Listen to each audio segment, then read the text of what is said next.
At this point I'm going to show some use cases of Lagrangian mechanics that are quite useful and quite similar to the quantum version that you will see or have already seen during some quantum chemistry exams or spectroscopy exams. In any case, I will be brief and avoid as much as possible any kind of mathematics, demonstrations, or whatever. I will simply show more or less the formulas and how we arrive at there and how the problem is dealt with. So at first, let us say, I think that it's quite obvious. If I have the energy in this direction, I have some kind of coordinates. And here I have some kind of potential energy. A very obvious but useful thing to think about is that if I find myself in some position in a minima, I will only be able to move till the position where the potential energy will be equal to the energy of my systems. So the kinetic energy, of course, by the conservation of the energy, cannot become more than the total energy we have inside the system. So, for example, if I have I'm doing a molecular dynamics, and now here it should be done deeper, and I have two minima. If I start in this minimum and I don't have enough energy to go in the other direction, I will never ever see what happens here, so I will lose information about the system. That's quite a problem in quite many situations in which you need to explore the phase space of the system in an as complete way as possible. And even if maybe this maximum isn't higher than the total energy of the system, it's usually quite complicated to go through high energy barriers inside of molecular dynamics, because molecular dynamics go only for a short amount of time, and of course transforming the transforming all the energy of the system, or at least a big amount of the energy of the system, in the kinetic energy necessary to go up till here. So this means that almost any particle of the system must give energy to one particle in order to go through and go in the new minimum is incredibly low. You have a very low probability for it to happen. So yeah, there are plenty of methods in order to go through them. For example, by reducing the maximum, the energy barrier, for example with an Hamiltonian replica exchange. So this is an interesting curiosity. And now let's see the two-body problem, because already a three-body problem cannot be solved analytically anymore. But a two-body problem can. A two-body problem can be any situation in which we have two particles that do interact with some kind of potential. It could be a rigid sphere potential, like in an ideal gas. So a rigid sphere potential would mean that if I have my two particles, if their distance is more or equal to a certain value that will make them touch, our potential energy will go up to infinite. In this way they won't be able to compenetrate and will go away from each other. Or we could have a Lennard-Jones or an harmonic potential, like that you will have with an ideal spring. And this is actually, let's write it a little bit bigger. This is actually how very often in classical molecular dynamics covalent bond is approximated. It's approximated as two particles that interact with an harmonic potential. And even some other movements like bendings, etc., are often approximated as harmonic movements.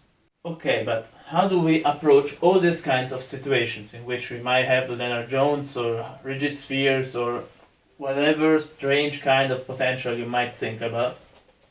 So at first we have to write the Lagrangian. It will be 1/2.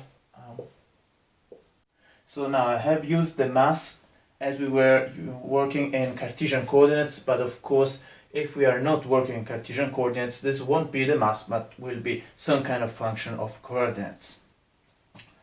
And as I have already said before, and I am using a potential that does only depend on the distance between the two particles, because actually 99% of the potentials in which we are interested are actually potentials that do only depend on the distance but have no angular dependence. Of course, you could also solve this problem if there is some kind of angular dependence, but it wouldn't be so easy, and as it's not so incredibly useful in this moment, I won't do it. So now we might rewrite this in function of r equal r1 minus r2.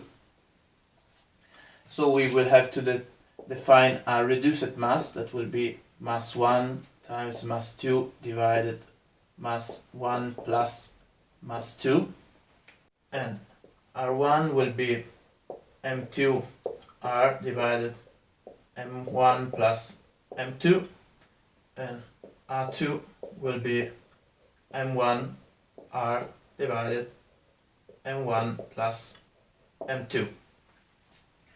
So with having this in mind, we can rewrite this Lagrangian, and it will take the form of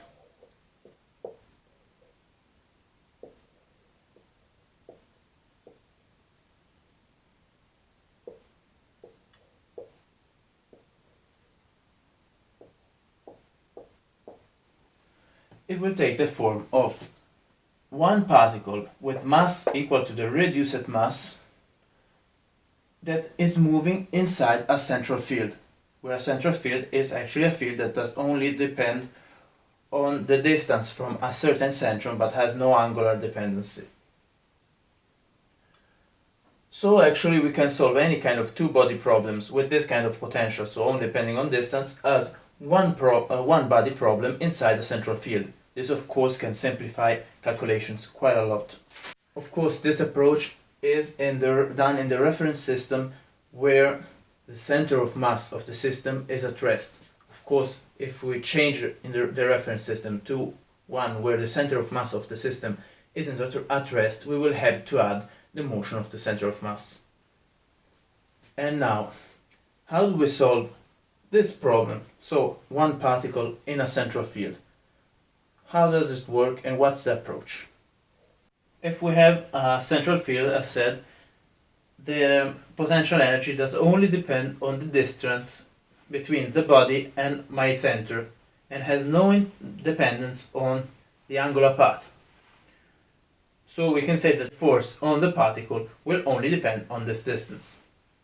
Then another interesting thing is that we know that the angular momentum of a system, if taken from the center of a central field, will be constant as if we were in a closed system. Because in that situation, there is no angular dependency. So, as we know that the angular momentum, according to the center of the field, will be constant, we can actually see that as the definition of angular momentum is position vectoral product the momentum, and this means that the momentum is perpendicular to the position and actually also to the momentum. So it must be perpendicular to both, because that's what a vectorial product does. It will give you something that is perpendicular to both. In this situation, as we know that this will be constant and won't change, it means that our particle will move on a plane that will be always perpendicular to the angular momentum. So it will actually act as planets, for example. Planets only go on a plane, they don't go up and down, and they actually move inside a central field that in this case is the gravitational field of the Sun. And now we know why. Because as the angular momentum must be conserved, there is no possibility to go out from this plane in which the particle is, because it would change the angular momentum. So now by writing the Lagrangian of the system in circular coordinates according to the plane of the motion, so we can write it in this way. We will immediately see one thing. The angle does only appear as its time derivative, but does never appear as itself. This is what it's called a cyclic coordinate, and it actually simplifies the problem, because this means that the momentum according to this coordinate will be a constant. And so we know that this momentum will be an integral of motion. And we actually know that it has this definition. This is its value. And actually this could be seen as the Kepler second law, because by rearranging it, you will find that it actually says that you will cover the same amount of area in the same amount of time. I'm not going to do it, but this is the Kepler law, second Kepler law. Now that we have seen that the momentum according to the angle will remain constant, we can rewrite the total potential energy, so an effective potential energy, as a sum of this, that is a centrifugal energy, plus the other potential field. So we'll have a centrifugal energy and our central field. The centrifugal energy is an energy that makes you go away from the center of this field. That's actually why our planets don't collapse on the sun, even if in that case the central field is an attractive field. Sometimes it might be a non-attractive one, but it still doesn't fall because there is enough centrifugal energy to avoid it. So probably if the field is attractive, we will have some kind of rotation around it. Of course, if it's repulsive, our particle will simply go away. In the end, you might be interested in knowing on the angular level where my particle is in time, and how much it will go around if it's an attractive field. So I might want to have some angular information. And there is a formula for this. So we have this expression that tells us the angle. This is the indefinite integral, so there will be a constant, but of course if you do it between time 1 and time 2, you will get some kind of delta angle, and so if you know the starting angle, you can know from how much it rotated around. So yeah, you might want to know if in how much time you go from here to here. Or you know how much time has passed and you want to know in which part of the orbit you are. And this is this very simple formula to do it. So here is the potential energy. By substituting the formula of the potential energy, you can get the angular part. A funny at-home exercise could be to do it for a Lennard-Jones potential that you might remember can be written in this way.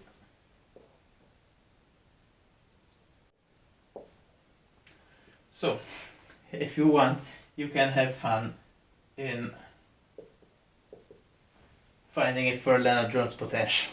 I think it would be a good way to hurt yourself, but you could do it.